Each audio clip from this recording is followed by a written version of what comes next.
امروز گوتاکاتر FIP از برند وودپیکر رو داریم که مخصوص کارهای اندو هستش. حتما تا آخر این ویدیو نگاه کنید. از کارهایی که این گوتاکاتر انجام میده نرم کردن گوتا و مواد پرکننده داخل کانال هستش و همچنین برش گوتا و مواد پرکننده کانال.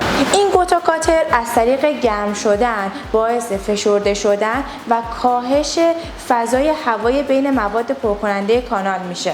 گوتاکاتر FIP از برند محبوب وودپیکر دارای 1 سال گارانتی هست. یکی از نکات مثبت این دستگاه گرم شدن فقط توی 5 ثانیه هستش و همچنین یکی دیگه از نکاتی که برای دندونپزشکا مهم هستش استفاده از این دستگاه برای افراد چپ دست هستش که نمایشگر این دستگاه تغییر جهت میده و شما میتونید به راحتی ازش استفاده کنید.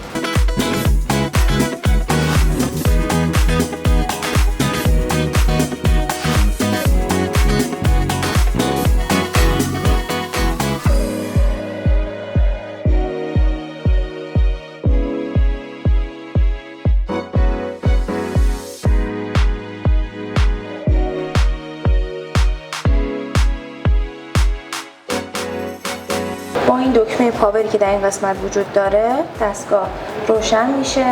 دارای 4 تا دما هست.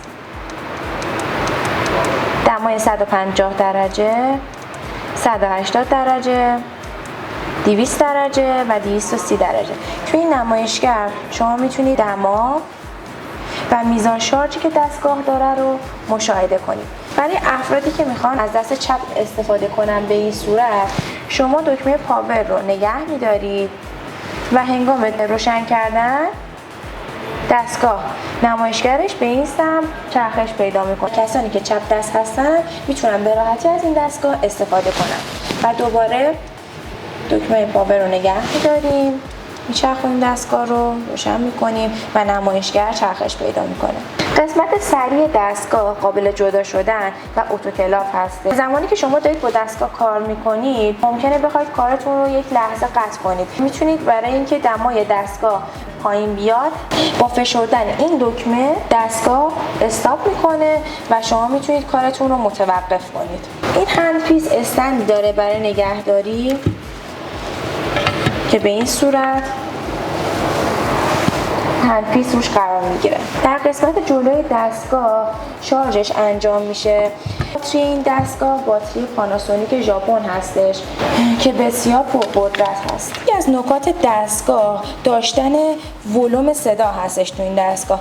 به صورتی که شما دکمه پاور و این دکمه رو به هم فشار میدید و ولوم نمایش داده میشه که شما با هر فشار میتونید ولوم رو تنظیم کنید. ممنون که تا اینجای ویدیو همراه ما بودید. برای خرید میتونید از طریق دایرکت و یا تماس تلفنی اقدام کنید و همچنین میتونید پیام ها و نظراتتون رو برای ما کامنت کنید.